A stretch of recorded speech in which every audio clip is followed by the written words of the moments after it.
Episode 19, The Last Summer. For most of my life, the city ignored neighborhoods like ours. Years went by when nobody important even mentioned Terrace Gardens. Broken sidewalks stayed broken. Street lights flickered like they had tired of trying. Apartment buildings aged slowly, bricks cracking like wrinkles on an old face. The city always seemed to find money for other places. Downtown, the waterfront, neighborhoods with cafes and rooftop bars, but not the way.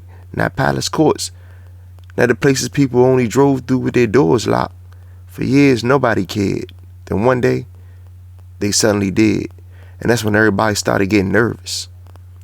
It started with Overton Hills, the shiny new condos sitting right between Terrace Gardens and Palace Courts. The same hill where the old uphill dwellings projects used to stand.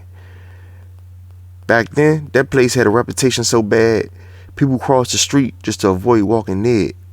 Shootings, drugs, police raids, the kind of place the city talked about like it was a disease. Then one day the city tore it down. Bulldozers, dust clouds, whole building erased in a matter of weeks. For a while it was just empty dirt, construction fences, big yellow machines sleeping on the hill. Then the glass buildings started rising, tall, clean, bright, like they belonged in a completely different world.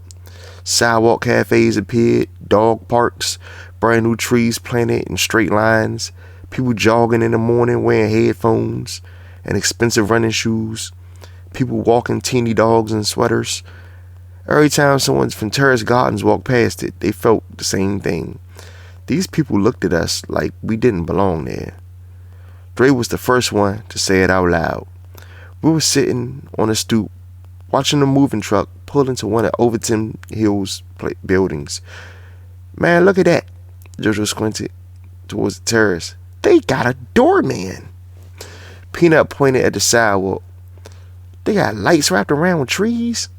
I shook my head. They got rent prices that cost more than our whole building. Across the street, Manny leaned against his Impala watching quietly. Even he looked uneasy.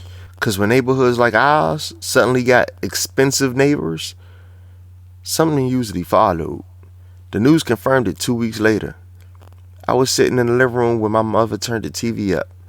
Charlie, come here. A reporter stood outside the gates of Palace Courts. Behind her were the two towers everybody in the city recognized. City officials announced today that redevelopment plans are underway for the Terrace Gardens and Palace Courts housing complexes. My stomach tightened. With demolition scheduled as early as this fall, the TV showed computer renderings of the future. Shiny new apartment buildings, restaurants, parks, places where people sat outside drinking coffee like they had all the time in the world. The reporter kept talking. Residents would be relocated, but I stopped listening because I already misunderstood. The neighborhood was disappearing.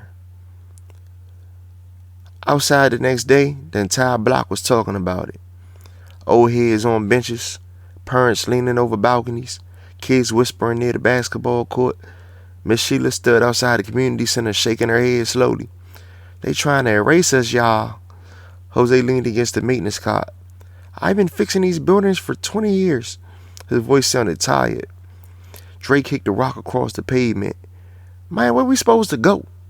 Nobody had an answer, because relocation in the city meant one thing. Families scattered, friends growing up together suddenly living miles apart, kids changing schools, parents commuting across the city just to get to their jobs. The way wouldn't be the way no more.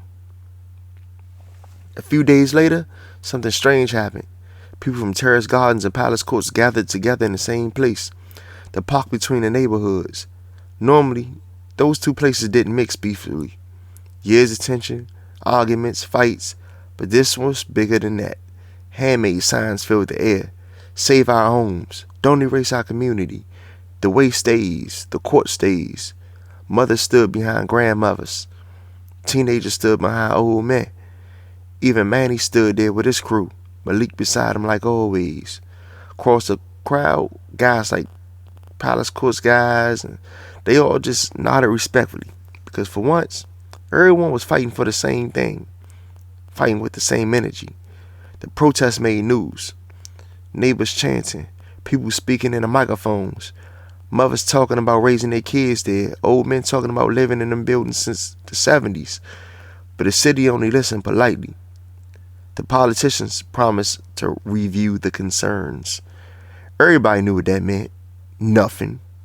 2 weeks later, letters came. Bright white notices taped to apartments' doors.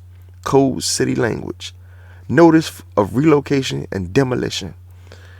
People stared at the papers like they were eviction notices from the history itself. By fall, both complexes would be gone. The mood around the neighborhood changed after that. Not loud, not angry, just heavy. People started packing slowly, talking about moving, talking about where they might end up. Some families were excited, some were scared. Most were just confused. Even the basketball games felt different. Like everyone knew they were playing on borrowed time. Dre sat on the stoop one evening staring at the buildings. Man, this might be our last summer here. Jojo nodded slowly. Yeah, that's crazy. Peanut kicked the football across the courtyard. Where we gonna hang out when this gone? Nobody answered. Because some places weren't just places. They were childhood. They were memories. They were the background of every story we had ever lived. And you couldn't rebuild that somewhere else.